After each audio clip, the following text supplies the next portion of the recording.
Alkisah pada zaman dahulu, hiduplah sepasang suami istri yang tinggal di desa Wawiya dekat Teluk Kabui, Papua. Meski telah bertahun-tahun menikah, mereka tak kunjung memiliki momongan. Untuk itu, mereka selalu berdoa sepanjang malam agar segera mendapatkan anak. Pada suatu pagi, sang suami mengajak istrinya pergi ke hutan untuk mencari kayu bakar, sebab persediaan kayu mereka telah habis dan sebentar lagi musim hujan akan tiba, sehingga tak ada waktu lagi untuk mencari kayu. Istriku, sebentar lagi musim hujan datang, sedangkan persediaan kayu kita telah habis. Maukah kamu menemaniku ke hutan untuk mencari kayu? Kita butuh persediaan yang banyak agar tetap bisa memasak selama musim hujan. Tentu saja, suamiku, aku akan membantumu mencari kayu bakar. Keesokan harinya, mereka bergegas pergi ke hutan. Sesampainya di hutan, mereka bergegas mencari batang-batang kayu. Namun, pagi itu mereka tak mendapatkan banyak kayu. Sampai dengan siang hari pun, banyak yang mereka dapatkan. Istriku, tampaknya tak banyak batang kayu di sini. Bagaimana kalau kita pergi ke tepi sungai Waikeo? Barangkali ada banyak kayu di sana. Baiklah, mari kita ke sana. Tampaknya aku juga butuh air segar. Mereka berdua lalu pergi ke sungai Waikeo. Air sungai itu sangatlah jernih. Pemandangan sekitarnya pun memukau. Lalu sang istri memutuskan istirahat sejenak, sementara suaminya masih sibuk mencari kayu-kayu bakar. Saat sedang mencari kayu, mata sang suami terkejut pada sebuah lubang besar yang tertutup dedaun. Ia pun penasaran dan mendekati lubang itu. Dedaunnya ia singkirkan, lalu terlihat telur besar berjumlah 6 butir.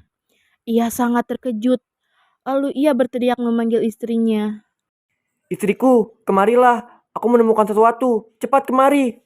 Sang istri yang terkejut dengan teriakan suaminya langsung lekas berlari. Ia khawatir ada apa dengan suaminya. Kenapa kau berteriak-teriak? Ada apa gerangan? Lihatlah, aku menemukan 6 butir telur besar. Telur apakah itu? Kenapa sangat besar? Aku juga tak tahu, tapi sepertinya ini telur naga. Apa? Bisakah kita membawa telur ini ke rumah kita?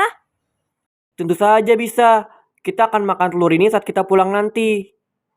Pada akhirnya, pasangan suami istri tersebut langsung memasukkan telur-telur itu ke dalam kantong, membawanya pulang untuk dimasak.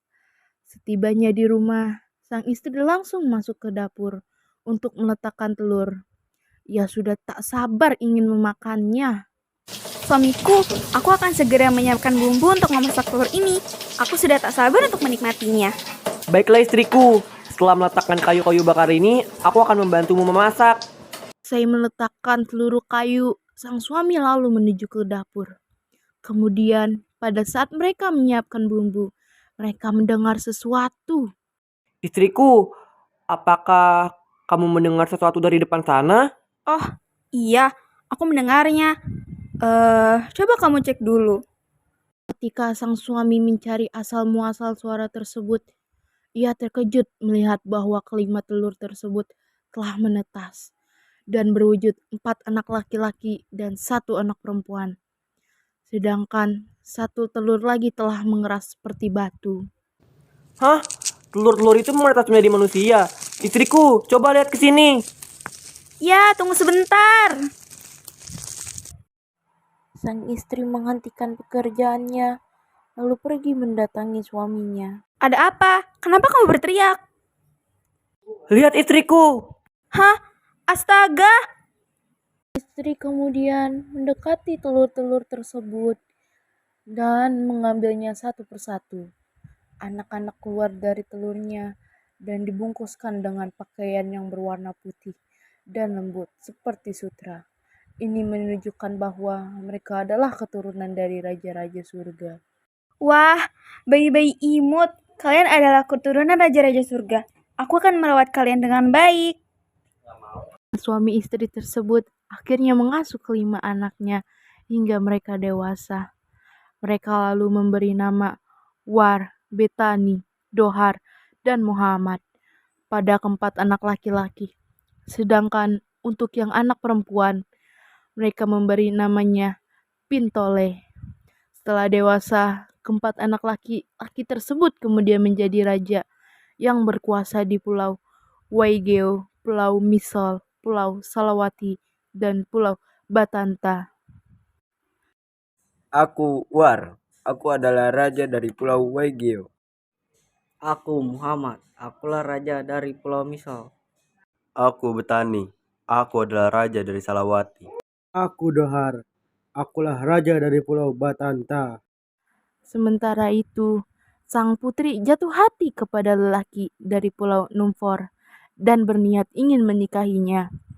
Namun, orang tua sang putri tidak merestui karena bukan pilihan keluarganya. Kendati demikian, sang putri bersikeras untuk tetap menikahi laki-laki yang dicintainya. Hingga akhirnya sang keluarga memberikan restu dengan syarat keduanya harus diasingkan di Pulau Numfor. Ibu, ini pilihanku. Ibu seharusnya menerima keputusanku untuk menikahi laki-laki yang aku cintai.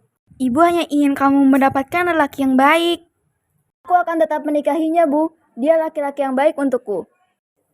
Baiklah, jika itu keinginanmu, maka pergilah menikahi laki-laki itu. Tapi dengan syarat, kamu harus meninggalkan pulau ini. Kamu tidak diterima lagi di sini. Pada akhirnya, sang putri diasingkan oleh keluarganya di Pulau Namfor dan menghasilkan keturunan. Dahulu, aku menetas dari telur naga. Waktu itu, ada 6 buah telur yang ditemukan. Namun, hanya 5 diantaranya yang menetas. 4 anak laki-laki dan 1 lagi perempuan. Keempat anak itu adalah kakak-kakakku. Dan yang perempuan itu aku. 4 kakakku itu sudah menjadi raja sekarang.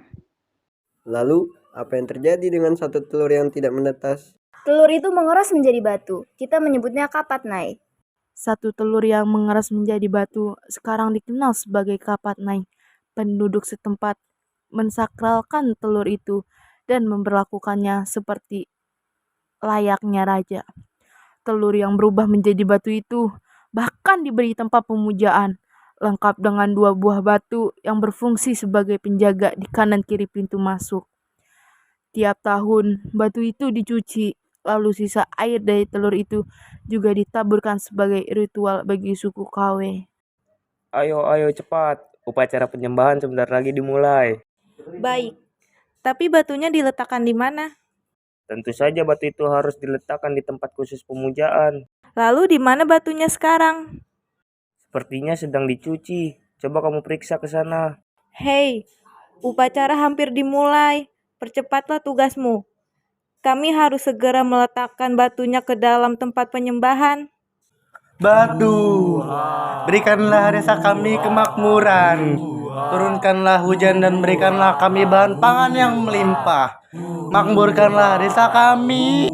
Iya batu, berikanlah desa kami kemakmuran. Turunkanlah hujan dan berikanlah kami bahan pangan yang melimpah.